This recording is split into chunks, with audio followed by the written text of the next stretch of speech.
हम आज इस वीडियो में चर्चा करेंगे कि गांधी जी की वे कौन सी बातें थीं जिनके मद्देनज़र अगर हम आज की परिस्थितियों को देखते हैं तो हमें उनकी बेहद सख्त ज़रूरत महसूस होती है।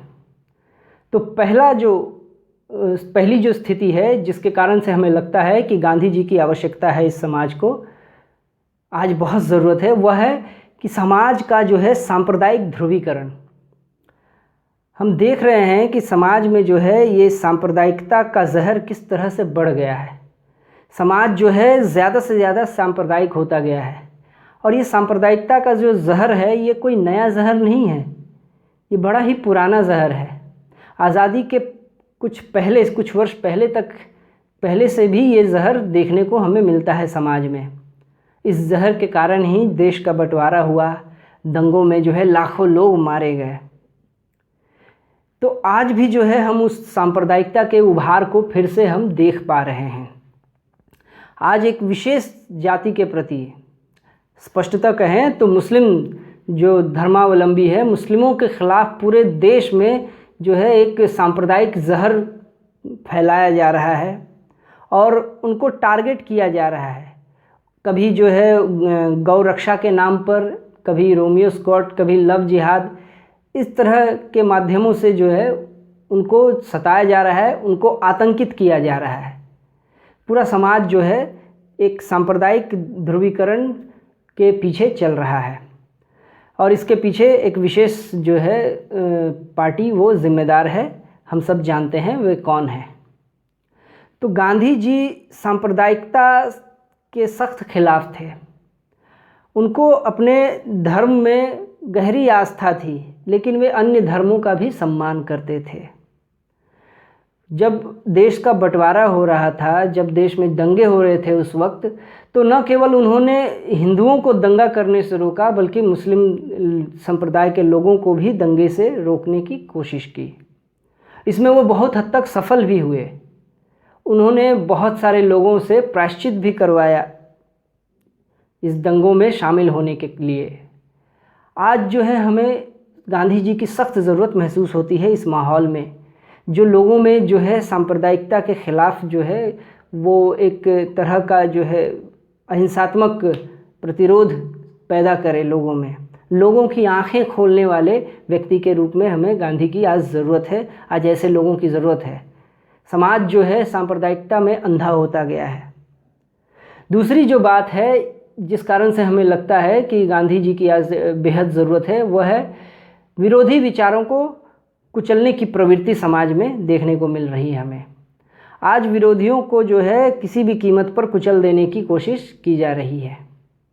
तो कहते हैं, गांधी जी का एक कथन है, वो कथन है कि डर जो है वो शरीर का रोग नहीं है, यह आत्मा को मारता है। हम देख रहे हैं कि समाज में चारों ओर भय व्याप्त हो गया है, क्योंकि जो वर्तमान सरकार है उसने अपने तंत्र का इस्तेमाल करके, अपनी एजेंसियों का इस्तेमाल करके हर विरोधी आवाज़ को कुचलने की जी-तोड़ कोशिश की है। नीच से नीच कोशिश उसने की है। कभी जो है ईडी का डर दिखाया गया, कभी सीबीआई का डर, तो कभी जो है कि उनको उल्टे सीधे मामलों में फंसाया गया, कई उल्टे सीधे आरोप लगाए गए, उनको हैरेस किया गया। तो समाज में जो है कोई उसके खिलाफ कुछ बोलने को तैयार नहीं है। एक भयानक भय चारों तरफ व्याप्त है। इस तरह का भय जो है हमने देखा है जब अंग्रेज़ों का ज़माना था। गांधी जी के पदार्पण से पहले उस भय का जिक्र पंडित जवाहरलाल नेहरू ने अपनी पुस्तक डिस्कवरी ऑफ इंडिया में भी किया है कि उस वक्त भी एक भयानक भय था जो चारों ओर से लोगों को जकड़े हुए था। लोग जो है संगठित नहीं हो रहे थे अंग्रेज़ों के ख़िलाफ़, लेकिन उस भय से गांधी जी ने लोगों को बाहर निकाला।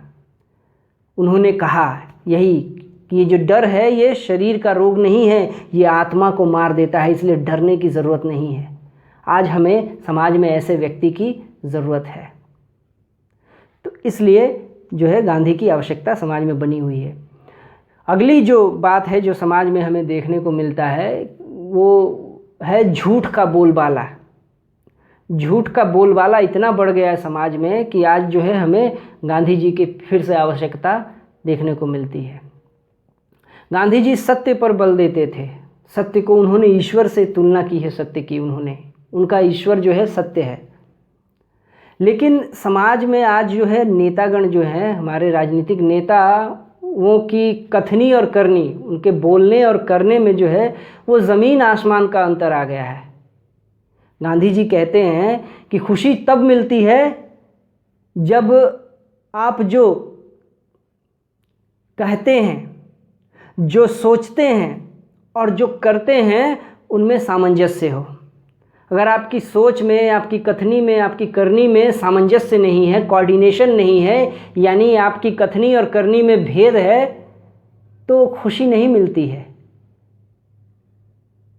यानी इस समाज में लोगों के बातों और उसके काम में समानता होनी चाहिए, ये नहीं कि कुछ कह रहे हैं और कुछ कर रहे हैं।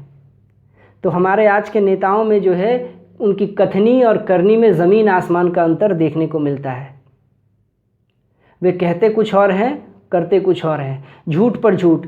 यहाँ तक कि कई छोट भैया नेता से लेकर के प्रधान सेवक तक ऑन रिकॉर्ड जो है एक से बढ़कर एक झूठ बोल रहे हैं। माने सफ़ेद झूठ जिसको कहा जाता है। झूठ बोलने में तो इन्होंने मास्टरी की हुई है, इतना झूठ गढ़ा है इन्होंने, इतने झूठ बोले हैं कि आप कितना करेक्शन करेंगे। करेक्शन करते करते आप थक जाएंगे, लेकिन इनके झूठ खत्म नहीं होंगे। स्वयं महात्मा गांधी के विषय में भी बहुत से झूठ प्रचारित किए गए हैं, लेकिन महात्मा गांधी का व्यक्तित्व, उनका चरित्र ही इतना महान था कि उनके इस दुष्प्रचार से उनको कोई विशेष फर्क नहीं पड़ा उनके चरित्र पर। तो जब इन्होंने देखा कि इस झूठ से जो है इनका कुछ चरित्र हनन हो नहीं पा रहा है, तो इन्होंने क्या किया, उनके बातों को, उनके कामों को हाईजैक करना शुरू किया। वैसे ये हाईजैक करने में बहुत एक्सपर्ट हैं। लोगों के, दूसरों के विचारों, मुद्दों को, उनकी बातों को ये हाईजैक कर लेते हैं। इसका मतलब ये नहीं है कि ये अपना लेते हैं, ये अपनाते नहीं हैं, ये सिर्फ राजनीतिक लाभ लेने के लिए बस उसको दिखाते हैं लोगों को कि हम इसको मान रहे हैं। ठीक है। अगली जो बात है जो समाज में दिखती है, जिस कारण से जो है हमें लगता है कि गांधी जी की आवश्यकता है, वो है दिखावे की टेंडेंसी, दिखावा करना। लोग जो हैं अपनी निजी जीवन को भी जो है पब्लिसिटी के लिए वो इस्तेमाल करते हैं, अपने निजी जीवन की भी ब्रांडिंग करने लगते हैं और इससे जो है लाभ लेने की कोशिश करते हैं। गांधी जी ने कभी भी दिखावा नहीं किया। वे अपने आप को एक साधारण आदमी मानते थे और साधारण लोगों की तरह साधारण लोगों के बीच रहा करते थे। लेकिन आज तो ऐसा है कि 10 लाख का सूट पहनने वाले, ऐशो आराम का जीवन जीने वाले भी खुद को गरीब कहते हैं। गांधी जी की बात ऐसी नहीं थी। गांधी जी ने अपने को फ़कीर नहीं कहा था, उनको उपाधि दी गई थी, लोगों ने दिया था उनको, फ़कीर कहा था, नंगा फ़कीर। लेकिन यहाँ खुद को फ़कीर कहने वाले जो हैं वो इतने ऐशो आराम से जीवन जीते हैं कि एक उच्च मध्यवर्गीय व्यक्ति भी क्या जिएगा।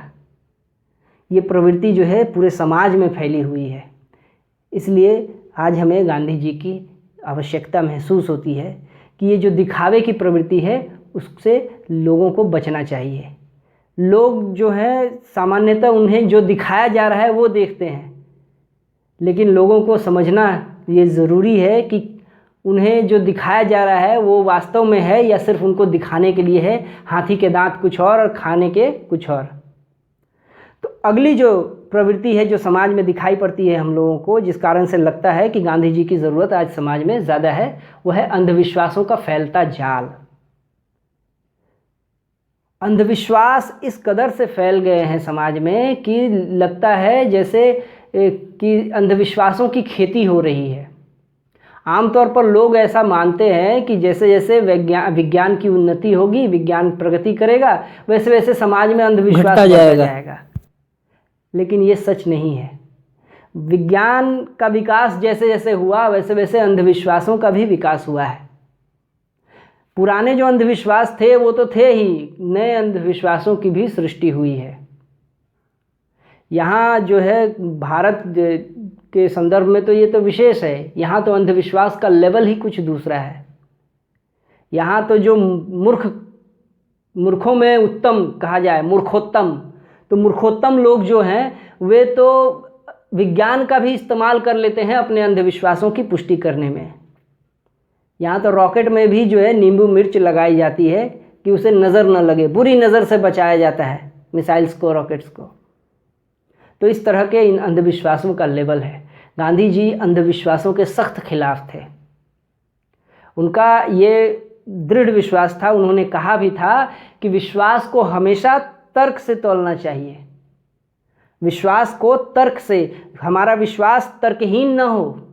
अगर वो तर्क की कसौटी पर खरा उतरता है तो तभी उस विश्वास में हमें विश्वास होना चाहिए। तो विश्वास को हमें तर्क से तौलना चाहिए। जब विश्वास अंधा हो जाता है तब वो मर जाता है। ये गांधी जी के वाक्य हैं। लेकिन यहाँ जो है अंधविश्वासों का तो और जो विश्वास हैं दूसरे भी, जिनको लोग विश्वास कहते हैं, अंधविश्वासों को विश्वास के रूप में वो प्रचारित किया जाता है, लेकिन वो तर्कहीन हो जाते हैं। तो विश्वास को तर्क का आधार होना ज़रूरी है। इस कारण से गांधी जी की आज ज़रूरत है हमारे समाज को। अगली जो स्थिति है समाज की, जिस कारण से गांधी जी की आवश्यकता हमें विशेष रूप से महसूस होती है, और वो है भीड़ का आतंक। गांधी जी ने 1920 ईस्वी में यंग इंडिया में एक लेख लिखा था इसी विषय पर, लोकशाही और भीड़शाही, लोकशाही बनाम भीड़शाही शीर्षक से उन्होंने लेख लिखा था।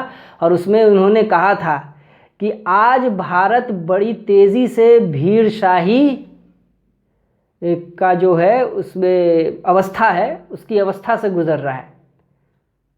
तो उस वक्त 1920 में अगर भारत भीड़शाही यानी भीड़ तंत्र, भीड़ के आतंक के दौर से बड़ी तेज़ी से गुजर रहा था, तो आज तो हमें कहना चाहिए कि ये जो है ये प्रकाश की गति से, लाइट ईयर जो है दूरी, प्रकाश जिस गति से दूरी तय करता है, उस गति से आज जो है ये भीड़ का आतंक फैल रहा है समाज में। कभी जो है गौरक्षा के नाम पर, कभी रोमियो स्कॉट घूमते रहते हैं, तो कभी जो है ट्रोल आर्मी के रूप में भीड़ का आतंक रहता है समाज पे, सोशल मीडिया पर। तो कभी जो है जो सत्ता के दलाल मीडिया है उनके आतंक से, तो हर जगह जो है भीड़ हावी हो गई है समाज में। तो गांधी जी ने इसकी सख्त आलोचना की थी। उन्होंने कहा था कि भीड़ तंत्र से हमें बचना होगा, क्योंकि भीड़ अंधी होती है, भीड़ की आंखें नहीं होती है। गांधी जी ने भीड़ को आंखें दी थी। उन्होंने अपने सिद्धांतों के माध्यम से भीड़ को आंखें दी थी और हमेशा जो है उस पर अंकुश रखने की कोशिश की उन्होंने। जब भी भीड़ थोड़ी भी अनुशासनहीन हुई, जब भी भीड़ अंधी होने की कोशिश करने लगी, उन्होंने उसको फिर से आंखें दी, उसको उन्होंने रास्ता दिखाया। इसलिए आज भी जो है हमें इस भीड़ तंत्र के काल में गांधी जी की आवश्यकता महसूस होती है। आज के लिए इतना ही, धन्यवाद।